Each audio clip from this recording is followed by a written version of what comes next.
Bienvenue sur cette chaîne dédiée au partage fidèle des conférences de Neville Goddard. Aujourd'hui, nous allons plonger dans une conférence intitulée « Soyez ce que vous croyez ». Elle a été enregistrée en juillet 1951. Laissez votre imagination s'ouvrir et votre conscience s'élever à travers cet enseignement. Un journaliste m'a raconté que notre grand scientifique, le docteur Robert Millikan, lui avait dit un jour qu'il s'était fixé un objectif à un jeune âge, alors qu'il était encore très pauvre et non prouvé dans le grand travail qu'il devait faire dans le futur. Il a condensé son rêve de grandeur et de sécurité en une simple déclaration, laquelle affirmait que son rêve de grandeur et de sécurité était déjà réalisé. Puis il se répéta la déclaration encore et encore, jusqu'à ce que l'idée de grandeur et de sécurité remplisse son esprit et évacue toutes les autres idées hors de sa conscience. Ce ne sont peut-être pas les paroles du docteur Millikan, mais ce sont celles qui m'ont été données et je cite « J'ai un revenu somptueux, stable et fiable, constant avec l'intégrité et les avantages mutuels. » Comme je l'ai dit à maintes reprises, tout dépend de notre attitude envers nous-mêmes. Ce que nous n'affirmerons pas comme vrai de nous-mêmes ne peut se développer dans notre vie. Le docteur Millikan a écrit son rêve de grandeur et de sécurité à la première personne, au présent. Il n'a pas dit « je serai grand, je serai en sécurité », car cela aurait impliqué qu'il n'était pas grand et sûr. Au lieu de cela, il a fait de son futur rêve un fait présent.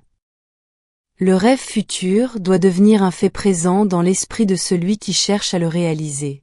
Nous devons expérimenter dans l'imagination ce que nous vivrions en réalité dans le cas où nous aurions atteint notre but, car l'âme qui s'imagine dans une situation prend les résultats de cet acte imaginaire. S'il ne s'imagine pas dans une situation, il est toujours libre du résultat. Le but de cet enseignement est de nous élever à un état de conscience supérieure, d'inciter le plus élevé en nous à la confiance et à l'affirmation de soi, car ce qui suscite le plus en nous est notre enseignant et notre guérisseur.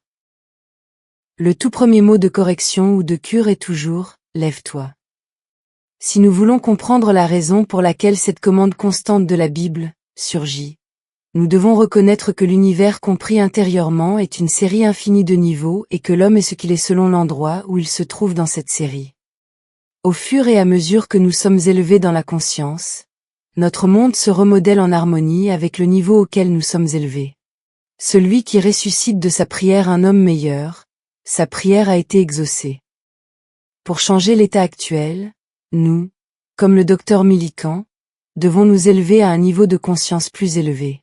Cette ascension s'accomplit en affirmant que nous sommes déjà ce que nous voulons être, en assumant le sentiment du souhait accompli. Le drame de la vie est un drame psychologique que nous faisons passer par nos attitudes plutôt que par nos actes. Il n'y a pas d'échappatoire à notre situation actuelle, sauf par une transformation psychologique radicale. Tout dépend de notre attitude envers nous-mêmes. Ce que nous n'affirmerons pas comme vrai de nous-mêmes ne se développera pas dans nos vies. Nous entendons beaucoup parler de l'homme humble, de l'homme doux. Mais qu'entend-on par homme doux? Il n'est pas pauvre et rampant, le proverbial paillasson, comme on le conçoit généralement. Les hommes qui se transforment en vers à leurs propres yeux, ont perdu la vision de cette vie à l'image de laquelle c'est le véritable but de l'esprit de transformer cette vie. Les hommes devraient prendre leurs mesures non pas sur la vie telle qu'ils la voient, mais sur des hommes comme le docteur Millikan, qui, bien que pauvre et non prouvé, a osé supposer « J'ai un revenu somptueux, régulier et fiable, compatible avec l'intégrité et le bénéfice mutuel. » De tels hommes sont les doux des évangiles, les hommes qui héritent de la terre. Tout concept de soi moins que le meilleur nous prive de la terre. La promesse est « Heureux les doux, car ils hériteront de la terre. » Dans le texte original, le mot traduit par doux est le contraire des mots ressentiment, en colère. Il a le sens de devenir apprivoisé, comme un animal sauvage est apprivoisé. Une fois que l'esprit est apprivoisé, il peut être comparé à une vigne, dont on peut dire « Voici cette vigne. Je l'ai trouvé un arbre sauvage dont la force gratuite s'était enflée en brindilles irrégulières. Mais j'ai taillé la plante, et elle a grandi, tempérée dans sa dépense vaine de feuilles inutiles, et noué comme vous le voyez dans ses grappes nettes et pleines pour rendre la main qu'il a sagement blessée. Un homme doux est un homme discipliné. Il est tellement discipliné qu'il ne voit que le meilleur, il ne pense que le meilleur. Il est celui qui accomplit la suggestion. Frère, toutes les choses sont vraies, toutes les choses sont honnêtes, toutes les choses sont justes, toutes les choses sont pures, toutes les choses sont belles, toutes les choses sont de bons rapports. S'il y a une vertu et s'il y a des éloges, pensez à ces choses. Je suis convaincu que tous les hommes peuvent, comme le docteur Millikan, changer le cours de leur vie. Je crois que la technique du docteur Millikan consistant à faire de son désir un fait présent pour lui-même est d'une grande importance pour tout chercheur de vérité. C'est aussi son objectif principal d'être davantage mutuel, qui est inévitablement notre objectif à tous. Il est beaucoup plus facile d'imaginer le bien de tous que d'être purement égoïste dans notre imagination. Par notre imagination, par nos affirmations, nous pouvons changer notre monde, nous pouvons changer notre avenir. Pour l'homme au but élevé, pour l'homme discipliné, c'est une mesure naturelle, alors devenons tous des hommes disciplinés. Dimanche prochain matin, le 15 juillet, je prends la parole en tant qu'invité du Dr Bell à 10h30 au Fox Wilshire Theatre sur Wilshire Boulevard, près de la Cienega. Mon sujet pour dimanche prochain est « Changez votre avenir ». C'est un sujet qui nous tient tous à cœur. J'espère que vous viendrez tous dimanche pour apprendre à être l'homme discipliné, l'homme doux, qui change son avenir au profit de son prochain. Si vous êtes attentif, vous remarquerez l'écho ou la réponse rapide à chacune de vos humeurs dans ce message et vous pourrez le saisir dans les circonstances de votre vie quotidienne.